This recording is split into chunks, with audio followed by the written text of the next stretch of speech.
আসলে day by day আমাদের প্রচুর দর্শক বাড়ছে এবং ডে বাই ডে প্রচুর প্রশংসা পাচ্ছি। এটা আসলে আনএক্সপেক্টেড ছিল, কারণ আমরা জানি না, আমি খুব টেনশনে ছিলাম। এটা আমার সেকেন্ড ফিল্ম এবং দর্শক কতটা আমাকে পছন্দ করবে, গল্পটা কতটা পছন্দ করবে, কিভাবে নেবে, এতগুলো ফিল্ম একসাথে আসছে এই ঈদে। তো সব কিছু নিয়ে টেনশনটা থাকাটা খুব স্বাভাবিক, কিন্তু দর্শকের ডে বাই ডে যেই পরিমাণে আমাদের দর্শক বাড়ছে, শো বাড়ছে, হাউসফুল হচ্ছে।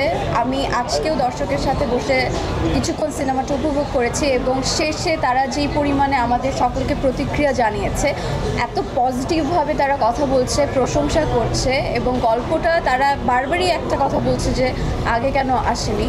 তো আজকে সপ্তম দিনেও যেই পরিমাণে রাশ যাচ্ছে এবং সব কিছু মিলে আসলে আমি প্রত্যেকটা দর্শকের কাছে চিরকৃতজ্ঞ, তারা আমাদেরকে এত সুন্দরভাবে সাপোর্ট করছে, নীল চক্রকে ভালোবাসছে। আমার কাছে মনে হয় আমাদের গল্পটা এতটা স্ট্রং যে দর্শকরা খুব ইজিলি এটা কানেক্ট করতে পারছে। চারপাশে আমাদের প্রতিনিয়ত যা হচ্ছে ঘটছে আমাদের ভাই বোনদের সাথে, আমাদের বন্ধু বান্ধবের সাথে, পরিবারের সাথে, সেটা একদম আমাদের গল্পেটা ফুটানো হয়েছে। মিঠু ভাই তার জন্য যথেষ্ট অ্যাজ এ ডিরেক্টর হিসাবে যতটুকু কষ্ট করার, সে গল্পটা সুন্দর করে ফুটিয়ে তোলার চেষ্টা করেছে এবং দর্শক এটাই আসলে বলছে যে গল্পটা এত দিন কেন আসেনি। সবাই বলছে এই গল্পটা পরিবার নিয়ে দেখার মতো, কারণ প্রচুর পরিমাণে যত দিন যাচ্ছে আমাদের যত মুঠোফোনের মাধ্যমে আমরা কখন কি করে বসে আসলে আমরা নিজেরাও জানি না।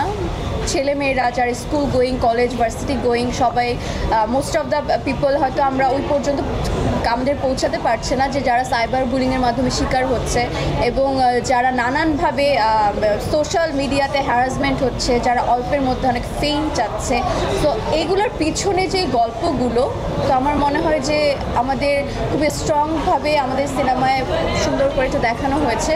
আর সবাই বলছে যে ছেলে মেয়ে নিয়ে, পরিবার নিয়ে আমাদের সিনেমাটি দেখা উচিত। তো এইভাবেই আসলে আমি ডে বাই ডে খুবই ভালোবাসা পাচ্ছি এবং দর্শকের প্রতিক্রিয়াও পাচ্ছি। তো আশা করি আরও বহু দূর এভাবে এগিয়ে যাবে। কেমন লাগছে? দর্শক আমাকে অনেক বেশি ভালোবাসে আসলে, এই জন্য মনে হয় অনেক বেশি প্রশংসা করে ফেলে। এতটাও যোগ্য কিনা আমি এখনও জানি না। হ্যাঁ, আমাকে ঈশ্বর অনেক ভালো বানিয়েছে, সুন্দর বানিয়েছে, আমি ঈশ্বরের প্রতি চিরকৃতজ্ঞ। কিন্তু দর্শক আমাকে যে ভালোবাসাটা দিচ্ছে, আমি জানি না এতটা পাওয়ার যোগ্য কিনা আমি, কিন্তু আমি চেষ্টা করে যাব তাদের ভালো কাজ দিয়ে তাদের মাঝে থাকার জন্য, এতটুকু আর কি। নায়ককে ভালোবাসে বিধায়, নায়কের একটা ফ্যান আছে বিধায় আমার মনে হয় যে আরও মানুষ ছুটে আসছে। এতদিন পর তার একটা কামব্যাক হয়েছে, নতুন চরিত্রে তাকে নতুন রূপে মানুষ দেখতে পাচ্ছে। সেই জন্যই শুধু যে মন্দিরের জন্য আমি তো মাত্র এসেছি ইন্ডাস্ট্রিতে, কতজন মানুষ আমাকে এখনও চেনে জানে বা ভালোবাসছে, অফকোর্স আমি ডিনাই করবো না, কিন্তু অফকোর্স আমাদের যেই মেইন পার্সন আরিফিন শুভ, তার জন্যই আসলে দর্শক আসছে। গল্প তো তার সাথে আছেই, তো তাকে মানে আসছে না বিধায় যে দর্শক কমছে বা দর্শকের অনেক এরকম নেগেটিভ আমি কিছু দেখছি না। প্রচুর পরিমাণে মানুষ আসছে, তাকে একটু মিস করছে, এটা করাটাই স্বাভাবিক, কিন্তু সে তো অসুস্থতার জন্য আসতে পারছে না।